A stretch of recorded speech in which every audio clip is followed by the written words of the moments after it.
Hi guys! Magluluto po tayo ng paksiw na tilapia sa gata. Ito po ang ating mga ingredients. Magsisimula na po tayong magluto. Painitin ang kaserola at ibuhos po natin ang mantika.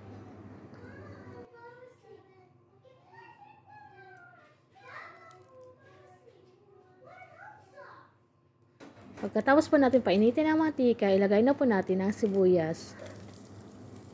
At pagkatapos, haluin hanggang sa mag-translucent.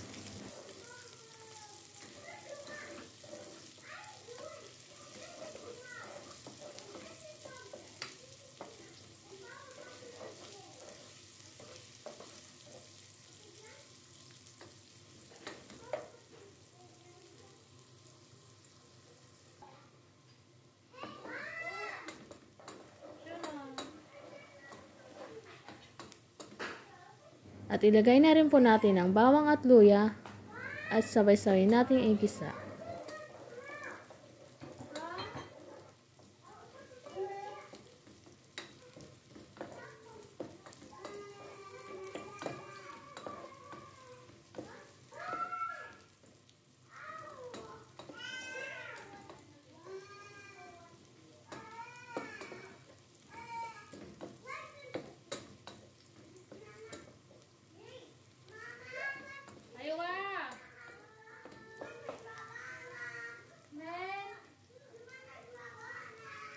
Ilagay na rin po natin ang gata at haluin hanggang ang sauce ay lumapot.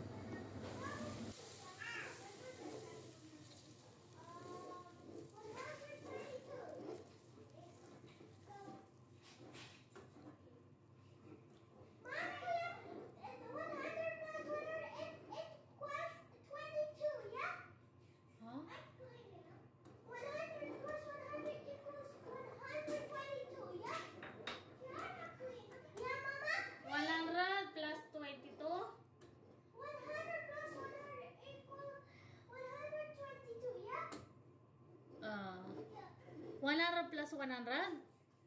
200.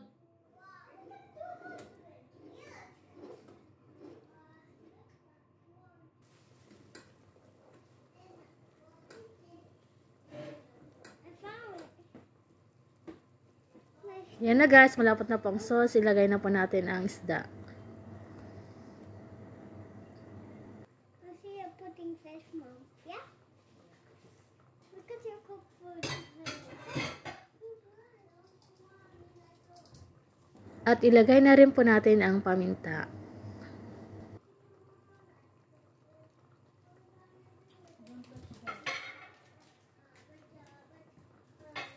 At habang kumukulo, baliktayin po natin ang isda para pantay po ang pagkaluto.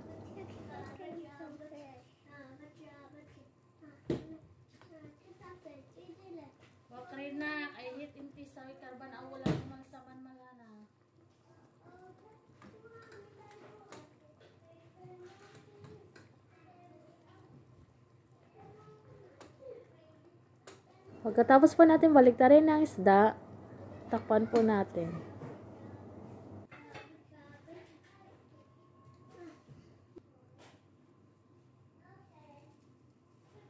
Buksan po natin ang takip at ilagay ang magic sarap.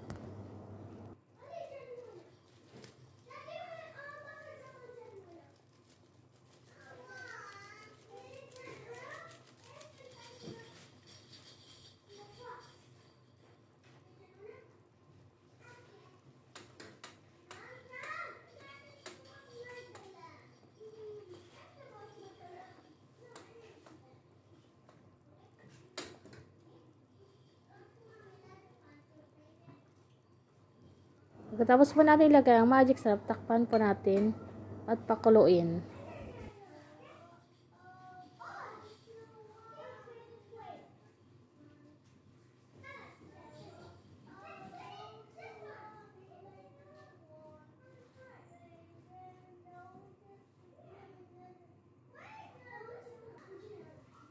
Takpan po natin ang takip at ilagay ang suka.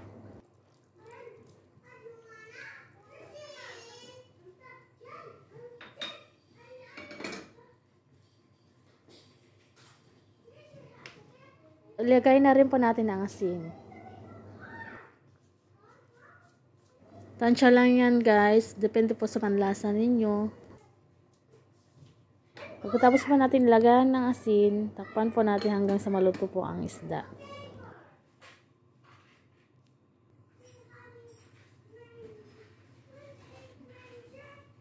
Buksan po ang takip at ilagay ang talong.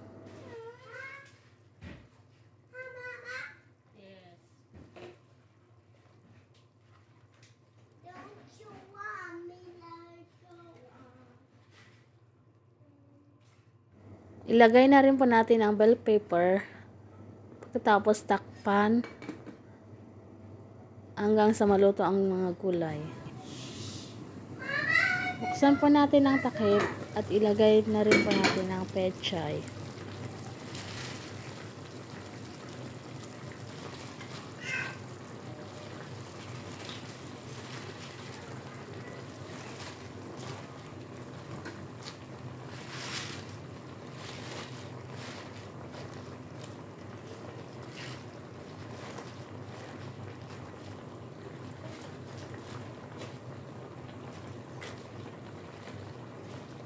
Pagkatapos takpan po ito hanggang sa maluto ang pechay.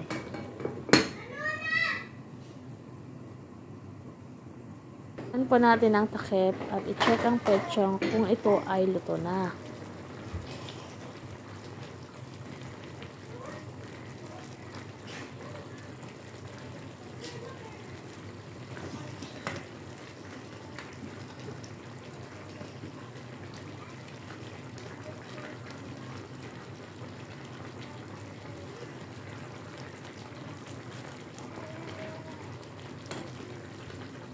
Hindi pa po luto, kaya balik po natin ang takip at lutuin ng 5 minuto.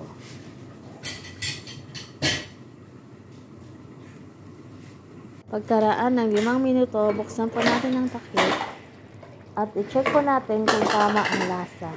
Tapos, ibalik po natin ang takip.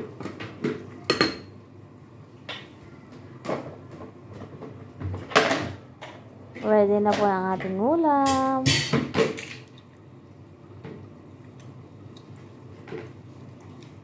Ayan na po guys, paksiw na tilapia sa gata. Thank you for watching. Please like, share, and subscribe.